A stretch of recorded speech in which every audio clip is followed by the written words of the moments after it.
Olá, seja muito bem-vindo a esse canal. E antes de a gente começar esse vídeo sobre infância espiritual, eu gostaria de falar um pouquinho sobre alguns termos que eu vou estar trazendo, algumas temáticas que eu trarei. E uma delas é sobre essa regressão mental, que aqui nada tem a ver com a vida espiritual, porque o progresso na vida espiritual deve ser sempre crescente, ou seja, devemos sempre progredir. Mas essa regressão na idade mental é exatamente o auge da pureza, aquilo que vai fazer a criança espiritual, que é aquele olhar infantil, aquele olhar de criança lançado sobre o mundo, que é muito bem trabalhado no livro O Pequeno Príncipe, de Exupéry, aquele olhar quando a criança consegue enxergar aquilo que está além, essa pureza do coração que é necessária àqueles que se fazem candidatos ao reino. Então, a criança espiritual, ela não é um infantil. Alguém que chegou à infância espiritual, ela não é uma pessoa que vai agir como uma criança sempre, mas ela se fará uma criança diante de Deus e diante dos homens. Então, eu espero que vocês gostem, assistam esse vídeo, porque tem uma temática bem interessante, sim, e é mais um dia que Deus nos dá para a santidade. Que Deus abençoe, salve Maria Imaculada, e eu espero que vocês assistam até o fim desse vídeo. Olá, seja muito bem-vindo a esse canal, eu sou Adriana Bezerra e hoje a gente vai falar sobre a infância espiritual. E se você gostar do nosso conteúdo, se você gostar do vídeo, deixa seu like, comenta aí, deixa seu comentário e compartilhe, faz a sua inscrição também, porque assim você vai estar me ajudando nesse projeto de evangelização, nesse apostolado de evangelização, né? Então, hoje a gente vai falar sobre infância, a infância espiritual. A infância espiritual, ela é mais um caminho que o Senhor nos dá para alcançarmos a santidade. Na verdade, quando a gente fala de Teresa, quando a gente fala em Teresa do Menino Jesus, a gente lembra logo da infância. A gente pensa até que Teresa criou esse caminho.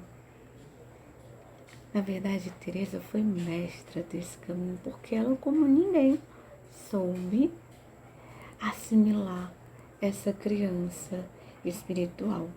Na verdade, os santos padres já nos exortavam sobre a infância espiritual. E Jesus nos fala no seu evangelho, no evangelho de Mateus 18, são do versículo 1 até o 4, são apenas 4 versículos, eu posso ler. Na verdade, 5. Neste momento, os discípulos aproximaram-se de Jesus e perguntaram-lhe: quem é o maior no reino de Deus, no reino dos céus? Jesus chamou uma criancinha, colocou-a no meio deles e disse: em verdade vos digo, se não vos transformardes e vos tornardes como criancinhas, não entrareis no reino dos céus. Aquele que se fizer humilde como esta criança será o maior no reino dos céus. E o que recebi é só até aqui mesmo, só até o 4, tá? Então, aquele que se fizer humilde como esta criancinha será o maior no reino dos céus. Então, como é que a gente consegue alcançar essa infância espiritual? Jesus convida a todos nós, mas algumas pessoas em especial, em particular, para fazerem esse caminho de santidade, o caminho espiritual das crianças espirituais. Então, o que é essa infância espiritual? A infância espiritual ela é um conjunto de qualidades onde nós podemos ir identificando na vida dos santos. Alguns têm algumas qualidades em maior grau, outras em menor grau, mas todos eles têm essas qualidades da personalidade da criança espiritual. E a infância, algumas pessoas acabam pensando que infância espiritual é exatamente a castidade. Por exemplo, uma pessoa casta não necessariamente ela é uma criança espiritual. Por quê? Porque a infância espiritual, ela é muito além. ela vai muito além da castidade, porque a castidade é uma coisa boa, a castidade é uma virtude, a castidade é graça de Deus.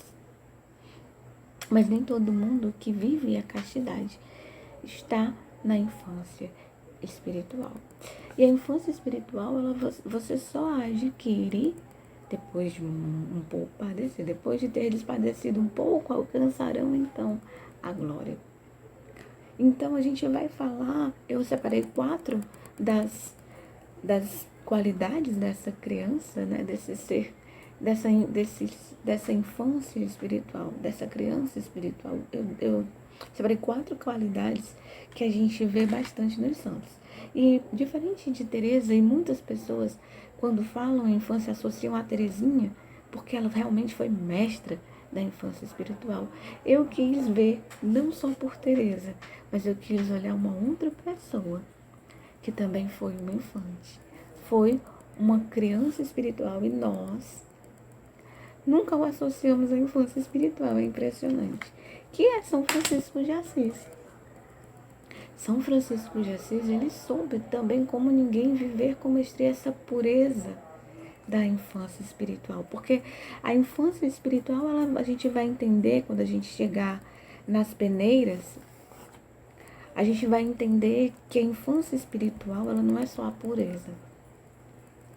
Mas a pureza é uma das qualidades do infante, ou seja, da infância espiritual. Então, o que é que vai acontecer ali?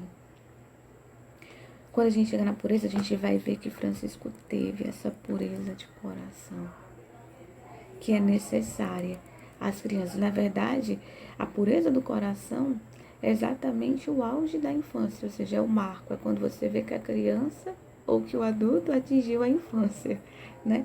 Na verdade, a pureza ela é só o marco, onde você vê que a criança regrediu. Então, a infância espiritual, ela não é em si a castidade, mas ela é a regressão da idade mental daquele que está passando pelas peneiras.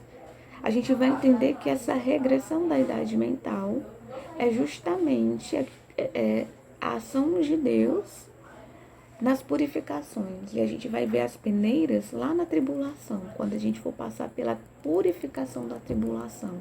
Aí entram as peneiras de Deus. E a gente vai entender direitinho.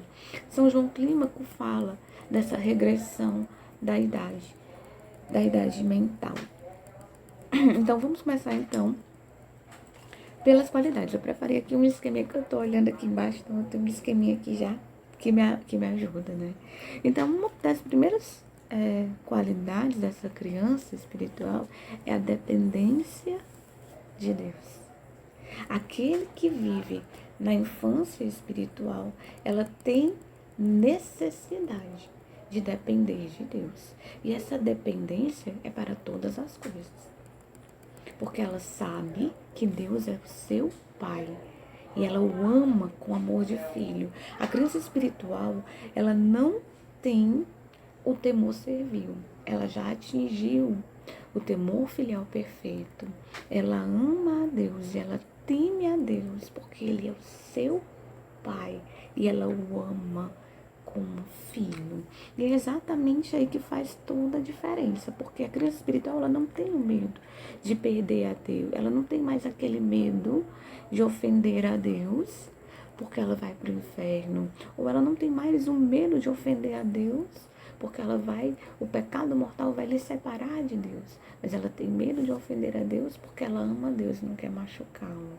Então, a criança espiritual, ela tem esse temor perfeito, esse temor filial perfeito. Então, ela depende de Deus para todas as coisas. Ela depende de Deus para as mínimas coisas. Ou seja, ela faz a entrega da sua vontade. E essa dependência é tanto para as coisas materiais, para as coisas espirituais. E aí eu vejo isso muito, muito, muito, muito forte. Não só em Teresa, do Menino Jesus, mas em Francisco de Assis. Francisco, ele foi alguém que viveu só da providência divina. Francisco não queria ter nada de seu nada. nem a casa em que eles moravam era deles, dos irmãos franciscanos, na época de Francisco, mas era cedido. O primeiro mosteiro que eles foram, Francisco e seus irmãos, né, quando ele começou a ter amigos, seguidores, foi cedido pelos irmãos beneditinos, que queriam lhe doar no sentido de emprestar, né? Queriam fazer esse empréstimo, mas aí Francisco não aceitou. Ele disse, nós vamos lhe pagar aquilo que lhe é devido. E aí ficou combinado que eles lhe pagariam uma cesta de peixes, né? Então ele não queria nada para si. Então Francisco viveu só da providência de Deus, assim como Teresa conseguiu fazer essa regressão, abandonando-se em Deus, que a gente vai ver que é a próxima qualidade, né? Dependia de Deus, da bondade de Deus. E Teresa vai falar depois que Deus lhe concedeu tudo aquilo que o seu coração desejou. Então ela tinha Deus como seu socorro, naquilo que ela mais precisava, fossem nas graças temporais, fossem nas graças espirituais. E aí a gente vai ver logo em seguida esse abandono em Deus. Gente, esse abandono em Deus é outra qualidade da criança espiritual, porque esse abandono em Deus, ele é o lançar-se em Deus, ele é o aniquilamento em Deus, o aniquilamento da vontade. Aqui a alma já está tão unida a Deus que ele já não quer mais, ele já não tem vontade. É aquela alma que diz, meu Deus, a minha vida não me pertence. E ela não fala isso só por falar, ela fala do fundo da sua alma, porque ela sabe que a sua vida agora pertence a de Deus, porque ela conseguiu abandonar-se em Deus. E abandonar-se em Deus nada mais é do que fazer morrer à vontade. Como ensinou Santa Teresa do Menino Jesus, né, que ela dizia que ela nunca tinha feito nenhuma grande mortificação. Quando ela decidiu levar uma vida mortificada, né, uma séria vida mortificada, o que ela fez então? Ela começou a mortificar a sua vontade. Então esse foi o caminho de Teresa. E aí Teresa foi alcançando esse abandono em Deus. E dentro desse abandono, a gente pode citar, né, não só o abandono na vontade, mas também aos cuidados, todo de Deus. Porque aquele que ama verdadeiramente, e aqui a gente nota que a criança espiritual, ela vai chegar quando a caridade tiver se elevado, e sem antes elevar a caridade, não vem a infância, ou seja, é preciso, gente, é desproporcional, né? O que vai acontecer aqui? Quando essa criança, né, quando ela elevar-se na caridade, essa criança vai aparecer porque vai acontecer a regressão mental. E quando ela se abandona em Deus, ela vai perceber que ela não é nada, além do que uma criança que precisa de Deus. Mas a criança espiritual, ela não é uma criança mimada. Exatamente no abandono, ela se dá a Deus por inteira, inclusive a vontade. Então, quando ela não faz a vontade de Deus, aliás, quando ela não faz a sua vontade, quando as coisas não saem da forma como ela desejava, ela não é birrenta, ela não se volta contra Deus, mas justamente aí ela confia mais, aí ela se lança mais à sua misericórdia. E aí a gente vai entrar agora na terceira qualidade dessa infância, que é a confiança cega na misericórdia. Toda criança espiritual, ela fez uma experiência profunda com Deus. E essa confiança profunda só vem depois das experiências concretas que fazemos com Deus, ou seja, depois de termos visto que nós precisávamos, que nós demos o passo e Deus colocou o chão. E nós fomos caminhando, nós caminhávamos e Deus ia pondo o chão. Tá entendendo? Você consegue ver que foi uma experiência concreta com a providência de Deus. Foi uma experiência concreta com a vontade de Deus que surgiu então essa confiança profunda. E essa confiança, ela é reflexo do amor verdadeiro, do amor puro. Porque não se pode confiar em alguém quando não se tem o amor verdadeiro. Quando não se tem o amor puro, não há confiança. Então, essa confiança nasce da caridade, do amor verdadeiro em Deus. Porque Deus é o meu Pai, porque eu tomei a Deus por Pai, eu sei que eu posso confiar nele, porque ele não me abandona. E é isso que Deus faz com quem regride na idade mental, é isso que Deus faz com quem se abandona nele. Por exemplo, uma criança pequenininha, se você pega uma criança e o pai pede, então que ela se lance de um prédio de um quinto andar, essa criança não vai hesitar em lançar-se de lá e jogar-se ao chão, porque ela confia, porque ama o pai e sabe que o pai o ama. Veja uma outra característica de Francisco, né, que a gente não evidencia, foi essa confiança cega na misericórdia de Deus. Francisco acreditou verdadeiramente que Deus proveu, na providência divina. Tem um caso da vida de São Francisco de Assis que é muito interessante falar. Certa vez, Francisco estava fazendo um tratamento nos olhos, né, porque Francisco ficou cego, já perto da sua velhice, então. Francisco ficou ali fazendo um tratamento nos olhos, e aí foi um médico lá no eremitério onde ele estava, e aí esse médico, né, estava cuidando de Francisco, já era próximo à hora da refeição deles, e Francisco pediu para um irmão servi-lo, convidá-lo para sentar-se à mesa com eles. Aí o irmão, constrangido, porque eles viviam da pobreza, eles pediam esmolas, e aí o irmão, constrangido, disse a Francisco: pai, eu estou até constrangido de convidá-lo a participar da nossa pobreza, porque eles não tinham o que oferecer, né? Então eles não tinham o que oferecer ali naquele momento. Aí o médico disse: não, mas eu terei a honra de participar da pobreza de vocês. Então, naquele entretempo, bate uma pessoa à porta, uma mulher à porta, né? E leva uma cesta carregada de vários alimentos, pães, vinho, uvas, né, peixes, empadas de camarão. Então a cesta estava recheada de alimentos finos. E ali, né, o médico ficou espantadíssimo com tamanha santidade de Francisco, ou seja, ele abandonou-se naquele momento à providência de Deus, porque ele se abandonou à providência de Deus. Deus não o deixou abandonado. Então, isso foi, de verdade, um grande testemunho de abandono em Deus. Abandonou-se, ele simplesmente pediu para que o servisse. E Deus proveu, né? Então, essa confiança, esse abandono. E aí a gente passa para a última, eu separei só 4, né? Então, a última parte a última qualidade da criança espiritual. E aí, só pra gente fechar o assunto da confiança, a gente lembra de Santa Teresinha, que tinha uma esperança cega na misericórdia de Deus. Então, a última parte a gente fecha aqui com a meiguice. A doçura é próprio daquele que encontrou o amor de Deus. Gente, aquele que encontra-se com o amor de Deus é transformado por ele.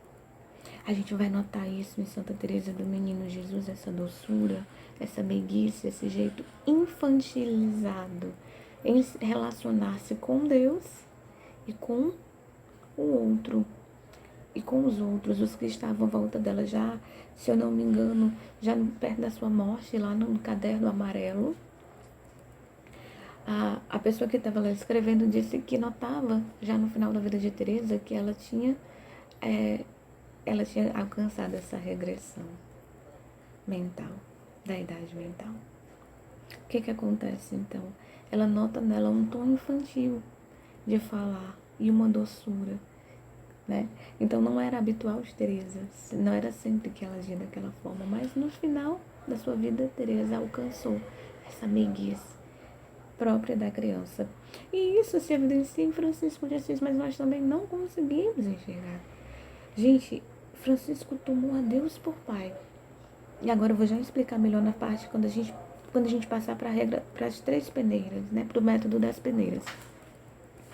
A gente vai ver que Francisco, ao chamar toda a criação de irmãos, ao ter todos por seus irmãos, isso prova que ele tinha esse amor filial perfeito a Deus, esse temor filial perfeito a Deus. Ou seja, isso mostra, evidencia que Francisco tomou Deus por pai e se tornou uma criança.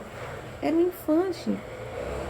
E é curioso porque ele chamava até as criaturas. Francisco ainda foi além. Francisco chamava até as criaturas de irmão. Irmão morte. Até a morte Francisco chamava de irmã. Por quê? Porque ele já não tinha medo da morte. Porque exatamente ele confiava na misericórdia de Deus. Ele confiou cegamente na misericórdia. Então aqui ele temia, tinha o temor filial perfeito a Deus. Então era por amor que ele vivia. Ele vivia alimentado pelo pão dos fortes, a Eucaristia, que é o sacramento do amor, né? Ele era alimentado por esse amor a Deus. Por isso ele não tinha medo e ele tomou até a morte por irmão. Então ele já não tinha inimigos nesse mundo. Francisco foi um homem de muita paz. Então ele já não tinha inimigos nessa terra, né? E a gente fecha assim, então, falando da meiguice. Todos os irmãos de Francisco, só pra gente finalizar a meiguice, essa doçura de quem encontrou o amado. Todos os irmãos de Francisco testemunhavam a doçura com que ele tratava as pessoas e as criaturas. Ou seja, eram seus irmãos, todos filhos do mesmo pai. Então agora a gente vai passar para as 3 peneiras, o método das 3 peneiras. Gente, é só uma via, tá? É só uma forma de, eu não estou dizendo, até mesmo porque todo caminho de santidade é dado, é inspirado por Deus. Todos nós temos uma via que será só nossa. Eu costumo dizer que é uma estradinha. Eu costumo dizer que é uma estradinha que nos leva à santidade. É um caminho, uma via. Cada santo teve a sua própria via para chegar a Deus. Aquilo que Teresinha usou para santificar-se, pode ser que não sirva para mim, porque Deus tem algo para mim também. Deus tem um caminho para mim que vai ser diferente do de Teresa, que vai ser diferente do caminho de Francisco. Mas habitualmente as vias são iguais, mas os métodos para que nós alcancemos os caminhos é que vai variando, né, pelos séculos, de tempos em tempos. Então, a gente vai para a tribulação. Na tribulação, a gente percebe que é a grande oportunidade da vida de Deus. A tribulação, as tribulações, as perseguições, os sofrimentos, as cruzes que nós enfrentamos são verdadeiras graças, porque delas vem a nossa salvação, mas não só. Delas o Senhor pode extrair abundantes graças, inclusive a santidade, a santificação. Então, nessa tribulação, a gente vai a gente vai começar a analisar. Quando você passa por um grande sofrimento, você costuma olhar para dentro de si mesmo. E você vai começar a se questionar. E depois você vai olhar para o outro. E depois você vai olhar para Deus. Mas tudo de forma muito profunda. Você vai olhar para Deus e para você e para o próximo, como se você estivesse olhando com uma lupa, onde você vai conseguir ver os seus erros, você vai conseguir ver as suas fraquezas, você vai conseguir ver as suas limitações, e você vai olhar para o outro e vai ver também os defeitos e a fragilidade do outro. E daí você olha para Deus e você vê a onipotência de Deus e você começa a entender que Deus é o provedor de todas as coisas. Daí, Deus também tem um plano de santidade, como eu havia dito, para cada um de nós. E Deus quer e convida todos nós à santidade, né? Sede santos porque eu sou santo. Então o Senhor nos convida a essa santidade. Só que para alcançá-la, nós teremos de ter o despojamento de entrar no caminho. Nós precisamos fazer esse caminho, procurar essa estrada. E a infância espiritual é esse caminho, e é o caminho que mais nos estreita ao coração de Deus, porque em Mateus 18 o Senhor nos propõe essa humildade das crianças, e lá em Mateus 19 o Senhor vai falar novamente das crianças, o Senhor vai lhe falar que deixe as crianças virem a Ele, porque delas é o reino dos céus. Ou seja, o Senhor gosta de crianças, o Senhor gosta da criança espiritual. E aí, a gente vai começar a ver que Deus é puro. E aí a gente vai lembrar lá das bem-aventuranças, lá em Mateus, ainda no livro de Mateus, né? Lá no livro de Mateus 5, deixa eu ver qual é a bem-aventurança.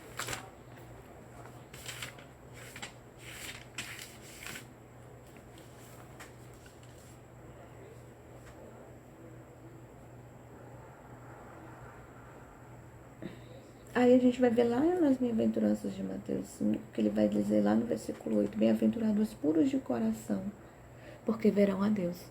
Eu falei para vocês que Francisco de Assis tinha essa pureza, o que a gente traduz em Francisco como pureza do coração, é a infância espiritual, né?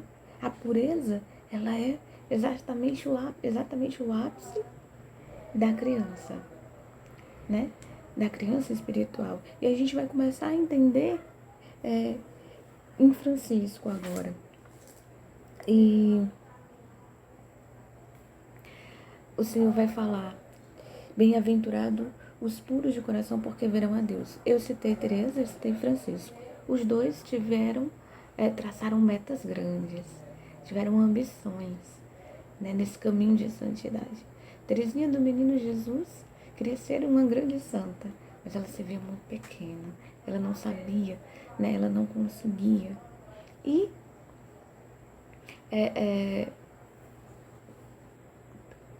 Francisco de Assis, ele tinha então ele tinha essa ambição. Ele já mais maduro, ele via as outras pessoas desistindo, gente entrando e saindo da congregação. E aí ele dizia que ele perseverava, ele continuava justamente porque ele tinha a ambição de servir no trono de Deus. Então, ambos traçaram grandes metas. E aos poucos, eu fui observando que a vida espiritual é assim. Que se você não traça grandes ambições no caminho da santidade, se você não almeja muito, você corre o risco de não alcançar nada. Você corre o risco de ficar pelo caminho. Então, eles conseguiram. Eles são, então, hoje exemplo para nós, para que nós também nos lancemos em Deus, nos abandonemos em Deus. Então, Francisco alcançou essa pureza do coração. E aí vem Deus. Nem todos chegarão a ver a face de Deus. Nem todos os santos alcançam essa pureza do coração mais refinada. Daí eu me lembro daquela passagem que diz que ela diz exatamente, né? Jesus diz, a casa do meu pai tem muitas moradas, mas a face de Deus é para os que têm um coração puro. E aí a gente vai começar a entender que Deus nos prova. Quando nós nos dispomos a servi-lo, quando nós nos alistamos no exército do Senhor e nós nos candidatamos a um cargo, a um trono no céu, o Senhor vai começar a nos provar. Daí vem a tribulação. E nela, as 3 peneiras de Deus. A primeira peneira é a peneira que para Deus é muito importante. É aquela que derruba a maior parte dos candidatos. Essa peneira é a fidelidade. Quando vem o calor da provação, a tribulação, quando você olha para Deus, você olha para a sua pequenez. Muita gente já para aqui na soberba. Olha para si, com a lupa que eu te falei, a lupa do aumento, e você começa a ver os seus erros, você começa a ver a sua fraqueza, você começa a ver os seus defeitos, você começa a ver a sua impotência diante daquele sofrimento que você também não está compreendendo. A soberba fala mais alto e você abandona. Você não tem a coragem de enxergar-se como um necessitado da graça. E aí, aqui nessa peneira da fidelidade, você já trai a Deus, você já abandona, você já é infiel. E Jesus fala isso também pra gente, mas isso fica muito claro no Antigo Testamento, né? Yahvé, quando a gente vai falar de Yahvé, sobretudo em Oséias, como é que ele trata a infidelidade em Oséias, né? E ele evidencia-se que Deus é, por excelência, prima pela fidelidade. E depois dessa peneira, e somente aqueles que conseguirem ter a humildade, né, dobrar-se, ou seja, submeter-se à vontade de Deus na provação, no fogo da tribulação, passarão por essa peneira para chegarem à segunda peneira, que é a humildade. Essa segunda peneira da humildade, ela também deixa outra grande parte. Porque nem na fidelidade, né, eu falei um pouco da soberba, mas na verdade as pessoas não conseguem ser fiéis no crivo da dor, né? Porque vem muita coisa, vem a humilhação, vem o tormento, vem o sofrimento e vem a nossa falta de paciência. Então, todas essas coisas juntas nos levam à traição e muitos abandonam a Deus, muitos traem e ficam na primeira peneira. A gente está falando aqui, né, das ambições e das metas de Teresa e de Francisco, tá? A gente está partindo do princípio desses dois grandes santos. E aí a gente vai então para para a peneira da humildade. E aí na primeira da humildade, já tendo se submetido à vontade de Deus pela fidelidade, agora você vai aprender na escola da humildade. Então você vai olhar para você.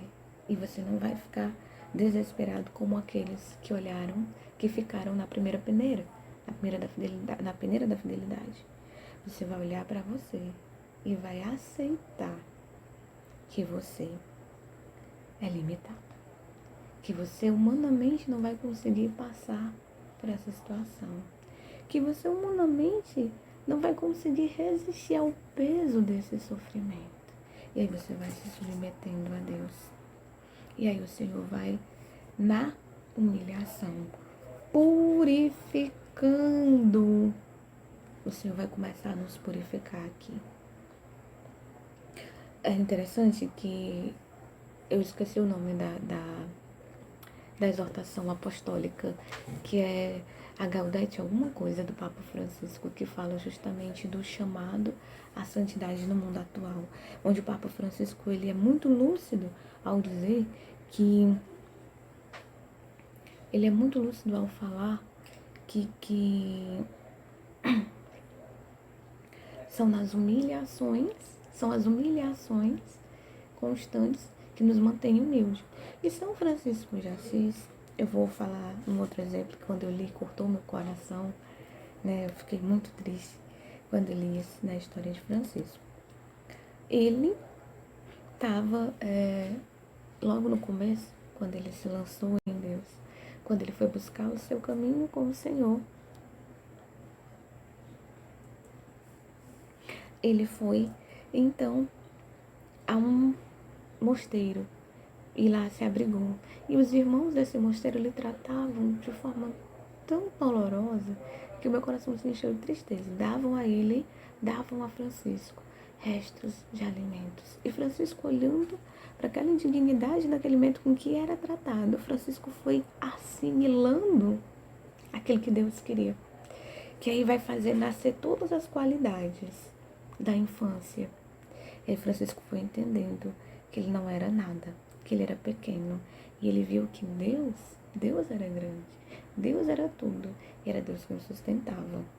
E aí ele vai passar pela purificação. E aqui, gente, a humildade é uma das coisas que mais alegram o coração de Deus. E se você consegue passar na peneira da humildade, você vai conseguir, porque Deus vai te empurrando agora. Você vai receber uma ajuda de Deus na pureza. Você vai passar pela purificação. Aí eu digo que a humildade faz o parto da criança espiritual. Porque é somente pela pureza, aliás, pela humildade, que é aquilo que mais agrada o coração de Deus, né? Então, na humildade, Deus vai fazer nascer essa criança espiritual. Ou seja, é a casa da humildade, na peneira da humildade que acontece a regressão mental. Porque a pureza, ela não é só a castidade. Ela não é só se manter em continência. A pureza é algo muito maior do que isso. A pureza está na essência. Deus vai colocando isso na essência daqueles que resistiram até aqui. Então, é como a criança, né? A criança espiritual, a infância espiritual, ela não é só a pureza, mas a pureza é o ápice. Nasceu, né? Passou pela humildade e nasceu. Purificou. Nasceu a criança espiritual. Então, é a última. É a última casa. É a última peneira. Para que a gente também possa encontrar, né, a Deus por essa via da infância.